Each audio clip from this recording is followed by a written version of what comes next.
እዙይ ድምፂ ቤት ኢየሱስ ዓለም ለኻዊ ኣገልግሎት እዩ። ሰላም ኣምላኽ ምስ ኩልኹም ይኹን። ኣብ ቀረባን ርሑቕን ኮንኩም መደባትና ትከታተሉ ዘለኹም ክቡራት ህዝቢ ኣምላኽ፣ እዚ ብቤት ኢየሱስ ዓለም ለኻዊ ኣገልግሎት እናተዳለወ ዝቐርበልኩም መንፈሳዊ ናይ ሬድዮ ፕሮግራም እዩ።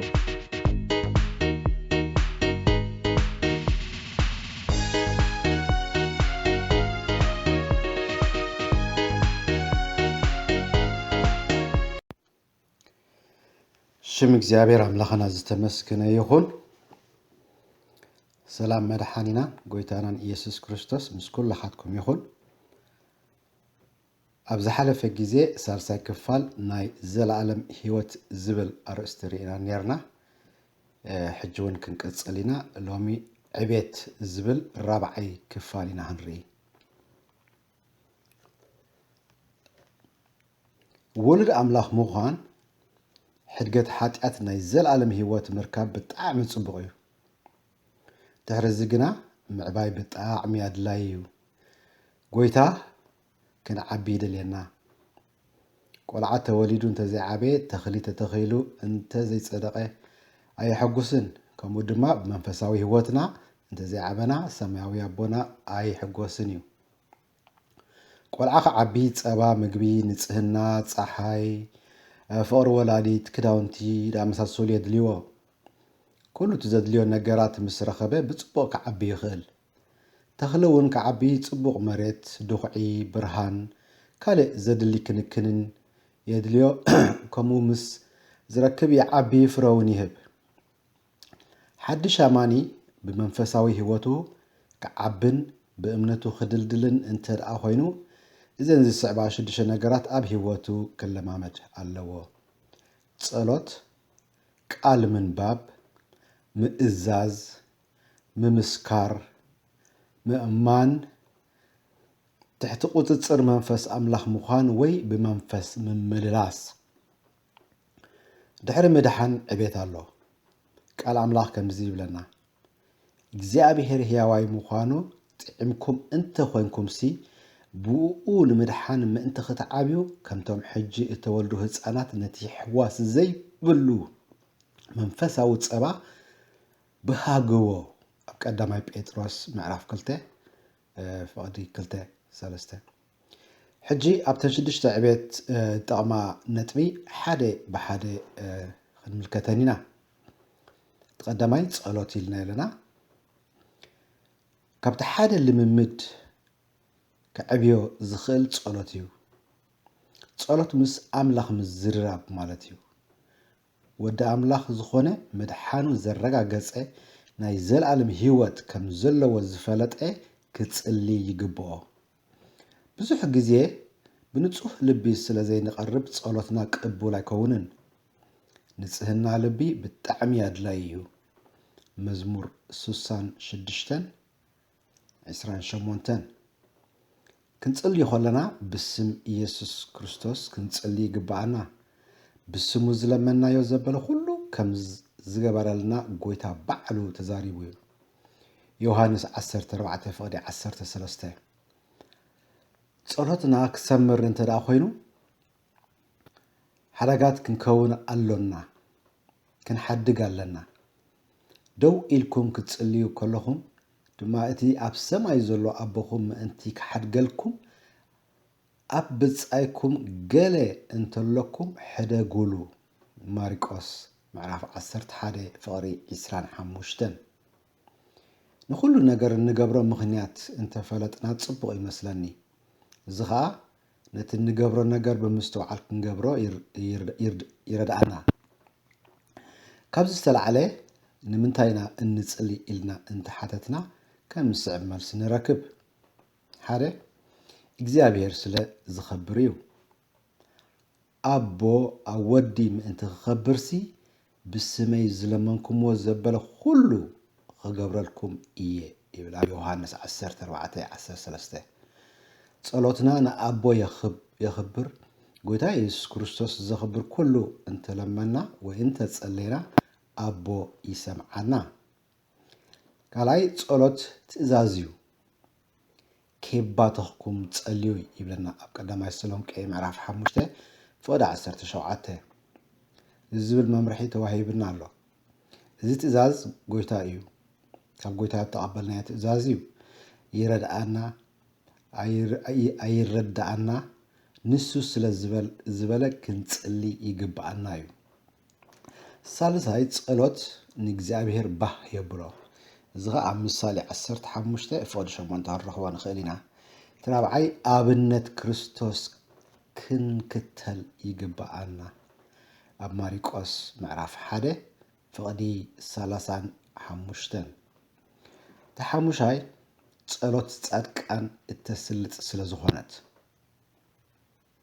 ያዕቆብ 5 ፍቅዲ 16 ሻድሻይ ጸሎት የበርታዓና እዩ ክርስቶስ ኣብ ልብና ክሓድር ይገብር ሱር ሰዲድና ክንስረትን كنستوعل كنفلت ملأت كنركب حجزنا إفسون معرف 3 فقدي 16 19 نمنينا نصلي ناب أبونا إغزابير بسم ودو يسوس بمنفس قدس كنصلي يغبانا معسنا كنصلي زلنا كيف قارصنا هنصلي لنا قدامات سلونقي 5 ستوسنا غزي ببمعالتو نبحتنا اب دانيال دارينا معراب 6 فودي 10 ويكا مزمور 55 فودي 17 اب اخيبا ستوسنو سبات بحبرة مصلاي غبر حوارات 1:24 كومون غبر حوارات معرف 2:42 ጸሎትና እንታይ ዝሓዘ ክኸውን ኣለዎ ወይ ትሕዝቶ ጸሎትና እንታይ ክኸውን ኣለዎ ንስሓ ቀዳማ ዮሐንስ 1:9 ምስ ኣምላኽ ምስምማዕ ማለት እዩ ውዳሴ መዝሙር 103:14 ምምላኽ ማለት እዩ ምስጋና ቀዳማይ ተሰሎንቄ 5:18 ስለተገበረልና ነገር ምምስጋን ልማኖ ፊልጵ 4:6 ስለ ሰባት ወይ ከዓ ስለ ካልእ ክኸውን ይኽእል እዩ ጸሎትና ክሰልጥ እንተዳ ኮይኑ ከመይ ኢልና ክንጽልይ ኣለና ብምንባር ቃሉ እንደሓደረና ዮሐንስ 15:7 ብምእዛዝ ማቴዎስ 7:7 بأمنت ወንጌል ማቴዎስ 21:22 በዚህ መልክዕ እዚ እንተ ጸለና ከምቲ ዝበሃለና ዝጸንሐ ኣብ ህይወትና ክንለማመዶ ንኽእል ብመንፈሳዊ ህይወትና ከዓ ንዓቢ ካልኣይ ንዕቤት ዝጠቕመና ቃል ኣምላኽ በብመዓልቱ ምንባብ እዩ ሰብ ቤርያ ኣስተውዓልቲ ነይሮም ኣብ ግብረ ሃዋርያት معرف 17:11 هرجع نخلينا سلازو خونو خا اتي قال املاح يمرمرون نيروم نحنا ون كنعبي نتدادلينا قال املاح انمرمرن انصنعن كنكون يغبانا مصحف قدوس قال كريستوس بكل طببو مليئو كحدرنا يمعدنا اب قولسه معرف 13:16 جيجا زمت دما مصحفتي ويس حيل املاح سان مفلاطيو ماتيوس 22:29 كنرن خلينا نفسه كف كريستيان اب تحتنا منفس قدوس قصصر كوينو قال املاح كصنعي كالوي مصنعتي منفس قدوس مصنعتي مصحف قدوس ادمعي كخونلنا اندلي انت لا خوينا اذن سبعنا طبطات مفلاط ازيو اقداسيو بزع مصحف قدوس زلنا الرأيا صبو كخون وي تخكل اتحساسبا خلونا يغبا صموا بوتان غيزين مفلاي يدلينا نصحفلو طراز برعن مدلاو ادلايو كالوت مصحفتي نمصحف قدوس كنصنع زردونا متقامون صبويو بزحاد منفس بصلوت جميرنا بصلوت مززام اتيز جمرنا يا خفلي كي ودانا نبكال زي محلاف سمعيتاويان زي مخانن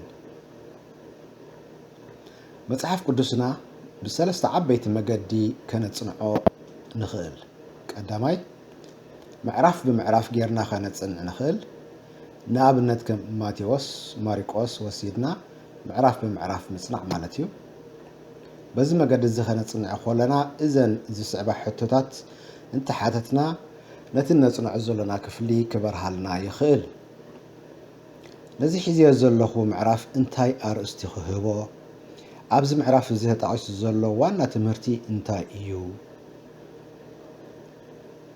لبخاس تنكفكا تقسي عيناي ايو صحفو اصنعيو زتقسو سبات اللودو من يوم ابزي معرف بزعبا እግዚአብሔር ابو ولد منفس قدوس زاربو اللودو انت حاليو انتايو انا خختلو زلوني ابنت رخيبدو كوغدو زلوني جيغا اللوني دو كفتصمو زلوني تئزاز انتاي الله انتاي تسفى قال اللوني انتاي كفلي يتحساسبني كالاي مصحف قدس كنصنع انت دلينا بهوت دق سب استدغف مصنعتي غيرنا خنصنع نخلينا مصحف قدس باشحات زتقاسو سبات الله كابزي اتم زخونو سبوسيدنا انت اصنعنان تمهرتي نركبينا كله نتمرتنا ايو تصحفه رومي 15:4 قداماي قرنቶስ معرف 10 فود 10 حاده نحاده سب هيوت وسيدنا اذن زعب حتو نحتات بزعبا بيتسبو انتاي تصحفلو بغزين سنتو استمهارو تمرتي انتاي ايو اب زمنو انتاي فصيمو اب هيوتو زغاطمو صقم انتاي نيرو كمي يلو حالفو طبايو خمي نيرو عرقتو نمن نيروم انتاي عينت سبات نيروم اب هيوتو انتاي عينت صلوا امصيو نسوخه عبيت اريدو مس املاخو ركب كمي نيرو زتغاغيو ነገር አሎ ዲዩ اب هيوتو انتاي سعبين امصيولو بحفشو انتاي تماهيركا سالساي ارستحيسكا زغبر مصنعت مصحف قدسيو كنصنعو زدلينا ارستي فلينا محاز نابنت صلوت امنت فقري خخون يخليو سلازي بزي سلستيو منقدي انت اصنعنا كنعب نخيل كساب حجي بزعبا صلوت منباب قال املاح كنري صنحنا مصلاين صبوي كمون قال املاح منبابنا وي مصناعن حجي خا اب سالساي نطبنا نعبيت استقمنا كسغرينا نسخا مئزاز ايو مئزاز ادلايو يوحنس 10:4 فودي يسران حدن مس ان ازاز يوتي عبيت زمص املاح قالو خنن بكلونا يزاربنا شعخن ازازو يغبانا كمون كندكم كلونا يزاربنا مستزاربنا خا مئزاز يغبانا انت زي تعززنا غنا نسون قالو اي ግለጸልናኒ ምግላጽ አብ ምእዛዝዩ ሰአን ምእዛዝ ካብቦታኦም ዘግለሱ ሒደት አይኮነን ዘይ ምእዛዝ በረኸት የጉድል ንኣብነት ዝኾነና ሳኦል እዩ ቀዳማይ ሳሙኤል ምዕራፍ 15 ካፍቅደ 1:36 ማለት ሳኦል ብዘይ ምእዛዙ ዝመጾ ሳዕቤን ንርኢ تراب عينات بي نعبيت طعمنا ممسكار ايو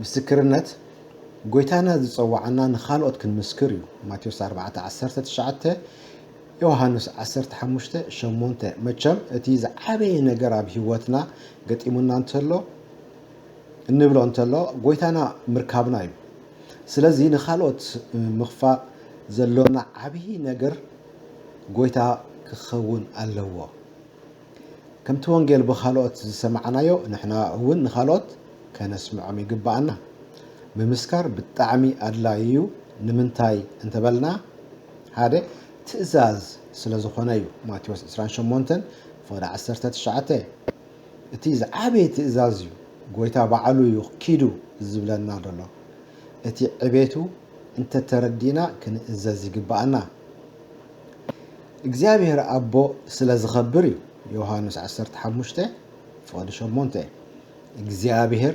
ብምስክርነትና ይኸብር እዩ ዘይምምስካርና ካብ ብኡ ምሕፋርና የርኢ ጎይታ ግን ዝሕፍር ኣይኮነን ብዙሓት ነፍሳት ናብ ጎይታ እንተ ኣምፃእና ጎይታ ይኸብር ነፍሳት ከይጠፍኣ እንተ ደሊና ክንነግረን ይግባአና እዩ ጎይታ ኣባና ቃሉ ዕርቂ ስለ ዘንበረ ንሕና ኣብ ክንዲ ክርስቶስ ልኡኻት ኮይና ንዝጠፍኡ ክንመልስ ይግባአና ብዙሕ እዋን ግና ከይንምስክር እነቕርቦ ምኽንያታት ኣሎ ንኣብነት ቀዳማይ ፈራህ እየ ንብል ቃል ኣምላኽ ግና ከምዚ ይብለና ፍርሃትሲ ስቃይ እያ እተምፅእ እቲ ዝፈሪ ከዓ ብፍቕሪ ፍጹም ኣይኮነን እታ ፍጽምቲ ፍቕሪ ንፍርሃት ተባረራ ደኣ እምበር ኣብታ ፍቕርስ ፍርሃት የልቦን ቀዳማይ ዮሐንስ ምዕራፍ 4 ቁፅሪ 18 ኣብ ፍቕሪ ፍርሃት የልቦን ፍቕሪ ጎይታና ኣቦና ዓዚዙ እንተተረኸበ ኣይንፈርህን ኢና ስለዚ ዘፍርሃና ዘበለ ናብኡ ነምፃዮ ብትብዓት ክመልኣና ንለምኖ ካልኣይ ምኽንያት ነቕርቦ እኹል ፍልጠት የብለይን ዝብል እዩ እወ ብዙሕ ፍልጠት ከይህልወና ይኽእል እዩ እንተኾነ ግዳ እቲ ኣብ ሂወትና ዝጠዓምናዮ ነገር ዝተሞከርናዮ ነገር ንምንጋር ንምምስካር ዘሸግር ኣይመስለንን ሕድገት ሓጢኣት ዝረኸበ ሰብ ሓጢኣተይ ተሓዲጉለይ እዩ ማለት ዘሸግር ኣይመስልን ጎይታ ረኺበ እየ ሓድሽ ሂወት ረኺበ እየ ወይ ከዓ ድሒነ እየ ማለት ከቢድ ኣይኮነን ስለዚ ምስክርነት ብዙሕ ፍልጠት ኣየድልዮን እዩ ሳልሳይ ምኽንያት ከዓ ሰብ ክሕዝን ኣይፈቱን እየ ብማለት ተሰኪፍና ስቕ እንብለሉ ጉዳይ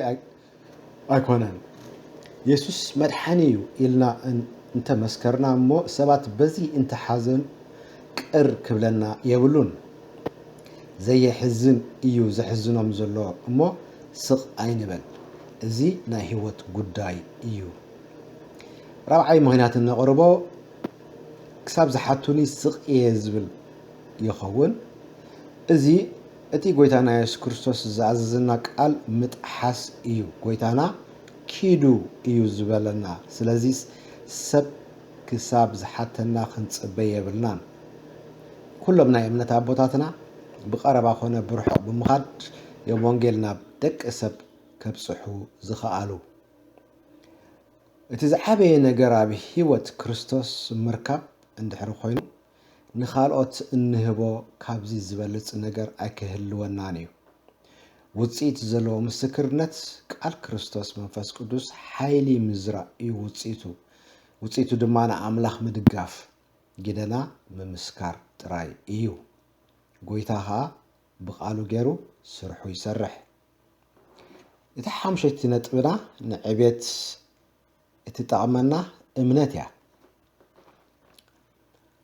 እምነት ናይ ክርስቲያን ጉዕዞ ናይ እምነት ጉዕዞ እዩ ብዘይ እምነት ንኣምላኽ ከነስምሮ ኣይከኣለናን እዩ ቃል ኣምላኽ ከምዚ ይብለና ብዘይ እምነት ግና ንኣምላኽ ከስምሮ ኣይከኣልን እዩ እቲ ናብ ኣምላኽ ክመፅእ ዝደሊ ንሱ ከም ዘሎን ነቶም ዝደልይዎ ዓስቢ ከም ዝህቦምን ክኣምን ይግብኦ እዩ ዕብራውያን 11 ፍቕዲ 6 ጎይታ እንቕበሎ እምነት እዩ ናይ ዘለዓለም ሂወት ከም ዘሎና ነረጋግፅ ብእምነት እዩ መድሓና ንፈልጥ ብእምነት እዩ መንፈስ ቅዱስ እንምላእ ብእምነት እዩ እምነት እትመፅእ ከዓ ካብ ምስማዕያ ምስማዕ እውን ብቃል ክርስቶስ እዩ ዝተፈላለየ ዓይነት እምነት ኣሎ ንኣብነት ናይ ተፈጥሮ እምነት ኣላ እዛ እምነት እዚኣ ንኩሉ ፍጥረት ኣምላኽ እተዋሃበት እያ ንኣብነት ገንዘብካ ኣብ ባንክ ምእታውና ደብዳቤ ናብ ፖስታ ምድርባይ ብኣየር ምጓዓዝ ካልእ ከምዚ ዝኣመሳሰለ ናይ ተፈጥሮ እምነት ኣሎ ንሱ እንተዘይህሉ ክንነብር ኣይምኽኣልናን እዛ እምነት እዚ ግን እኽልቲ ኣይኮነትን ካልእቲ እምነት ኣላ እዚኣ ከዓ ናይ ምድሓን እምነት እያ ንኩሎም ክርስቲያናት ወይ ኣመንቲ ክርስቶስ እያ እተዋህበት ካብ ቃል ኣምላኽ ክርስቶስ መድሓኒ እዩ ተባሂሉ ምስ ሰማዕና ብእምነት እንቅበሎ እሞ ውልድነት ንረክብ ንድሕን ነቶም እተቀበልዎ ዘበሉ ኩሎም ብስም ንዝኣመኑ ግን ውሉድ ኣምላኽ ክኾኑ መሰል ሃቦም። ዮሐንስ ምዕራፍ 1 ፍቕዲ 12 መሰል ውልድነት ዝረኸብና ብእምነት እዩ። እዛ እምነት እዚኣ ኣብታ ሳልሰይቲ ዓይነት እምነት ተሰጋግረና ንሳ ከዓ ናይ ልምምድ እምነት እያ። ኣብዚ ኢና ክርስቲያናት እንፈላለየ ገለና እምነትና ንለማመድ ከምቲ ቃል ኣምላኽ ዝብሎ ክንነግር ይደልየና። ንኣብነት ቃል ኣምላኽ ዝብሎ ንሱ ይሓልየልኩም እዩ እሞ ንኩሉ ሓልየትኩም ኣብኡ ኣውድቕዎ ቀዳማይ ጴጥሮስ ምዕራፍ 5 ፍቕዲ 7 ይብለና። ስለዚ እቲ እምነት ዘለዎ ክርስቲያን ኣብ ዝተፈላለየ ጸልማት ምድረ በዳ ፈተና ወይ ፅንኩር ኩነታት እንተሎ ንሱ ይሓልየለይ እዩ ብምባል ንኩሉ እቲ ጾሩ ናብኡ የውድቆ ብእምነት ከዓ ይዓቢ። ካልእ ከዓ እቲ ተስፋታት ኣምላኽ ኣብ ቃሉ ዘሎ ናቱ ክኸውን ብእምነት ይቐበል። ነዚ ዘይረአ ነገር ብእምነት ይርዳእ። ነቲ ተስፋ ዝገብሮ ነገር ከዓ ብእምነት የረጋገጽ። በዚ ከምዚ ዝኣመሰለ ኣብ ዕለታዊ ናብርኡ ምስ ዝጓዓዝ መንፈሳዊ ህይወቱ እንዳዓበየ እንዳደልደለ ይኸይድ፣ ንጎይታ ከዓ ይፈልጥ። ታራቂት እምነት ከዓ ህያብ እያ። ቀዳማይ ቆሮንጦስ ምዕራፍ 12 ፍቕዲ 9 ቃል ኣምላኽ ከምዚ ይብለና፣ እዚ ኩሉ ከዓ ንሱ እቲ ሓደ መንፈስ ከም ዝደልዮ ገይሩ ነፍሲ ወከፍ ገግዲኡ እናመቐለ እዩ ዝገብሮ። ቀዳማይ ቆሮንጦስ 12:11 እምነት ብጣዕሚ ኣድላይት እያ። ኣብ ክርስትና ህይወት ቀዲ ነገር እያ። ብእምነት እቲ ሓይሊ ትንሳኤው ብመንፈስ ቅዱስ ክንለማመድ ንኽእል። እምነት ምውካል እዩ። ክንውከል ከዓ እንውከለሉ ነገር ክህሉ ይግባእ። ናትና ትውክልቲ ከዓ እግዚኣብሔር ኣምላኽ ቃሉ እዩ። እቲ ናይ እምነት ትውክልትና ጎይታና ኢየሱስ ክርስቶስ ከም ዝኾነ ክንፈልጥ ይግባአና። ንሱ ብመንፈስ ገይሩ ካብ ዓለማዊነትን ስጋዊነት ነፃ ከውፅአና ክእለት ኣለዎ።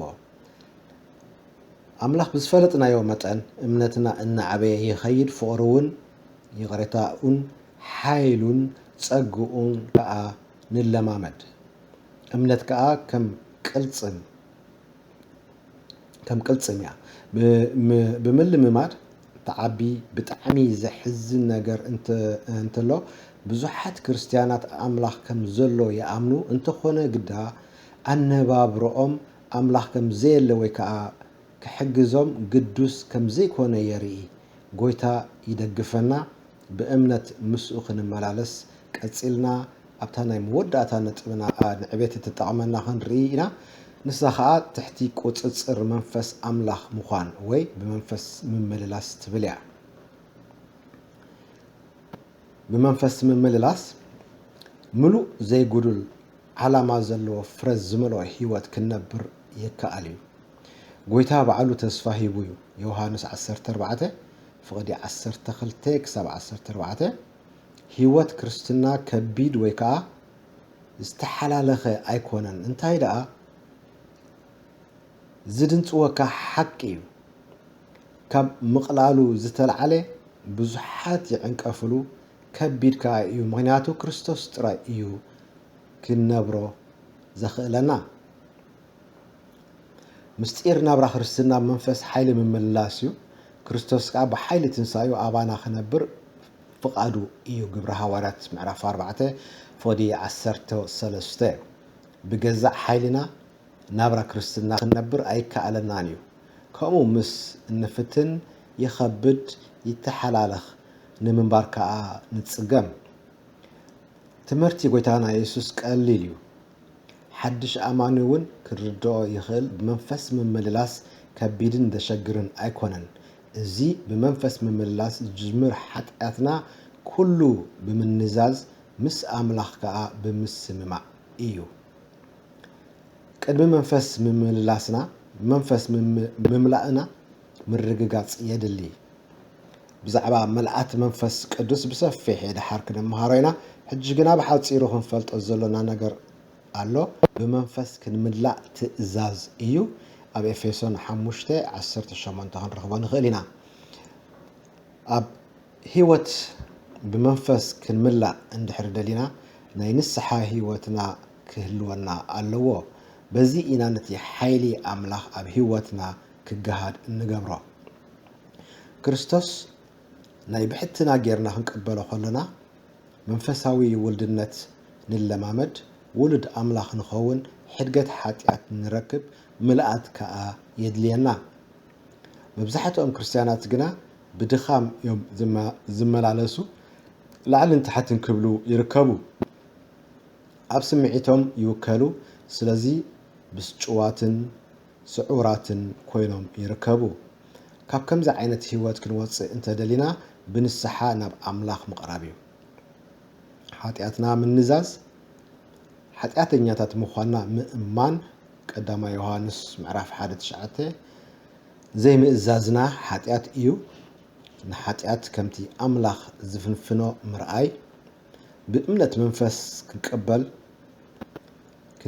ክንመላእን ፍቓድ ኣምላኽ ትእዛዝን እዩ ኤፌሶን ምዕራፍ 5:18 ከም ፍቓዱ ዝሓተተ ይቕበል ቀዳማይ ዮሃንስ 5:14 ንተስፋ ቃሉ ምጽባይ ዝጽበ ሰብ ይረክብ ናይ ዘይምእማን ምጥርጣር ኣተሓሳስባና ካባና ከነርሕቆ ኣሎና ካልእ ክንርድኦ ዘለና ነገር መንፈሳዊ ውግእ ከም ዘሎ ምፍላጥ እቲ ውግእ ከዓ ናትና ኣይኮነን ካልኣይ ዜና ምዕራፍ 20:15 ኣብ ህይወትና ውግእ ዘላዕሉ 3 ጸላእቲ ኣለውና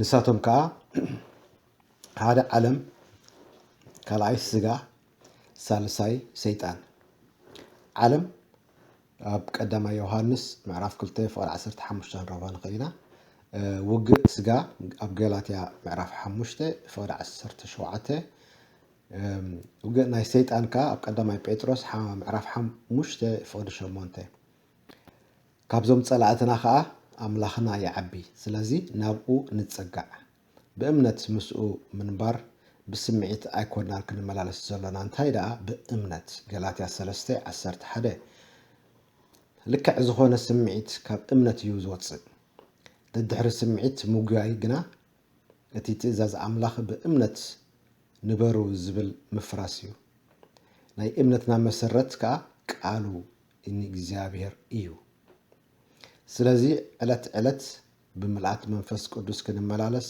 እንተዳ ኮይኑ ብእምነት መንፈስ ቅዱስ ምምላእና ምርግጋጽ ንመንፈሳዊ ውግእ ምድላው ምንጭ ሓይልና ምፍላጥ ከምኡ ድማ ብእምነት ምንባር እዚ እንተገበርና መንፈሳዊ ህይወትና ንዓቢ ክሳብ ሕጂ ንዕብየት ዝጠቕመና ምኽሪ ርኢና ናብቲ ዝቕፅል ትምህርቲ ክንሓልፍ ንሱ ከዓ በብመዓልቱ ምስ ጎይታ ከመይ ጌርና ሕብረት ክንገብር ከም ዘለና እዩ ብሓፂሩ ብዛዕባ ሕብረት ክንመሃር ኢና ንሕጂ ኣብዚ ክንውዲና ጎይታ ኢየሱስ ይዕዚዙ ይባርኹ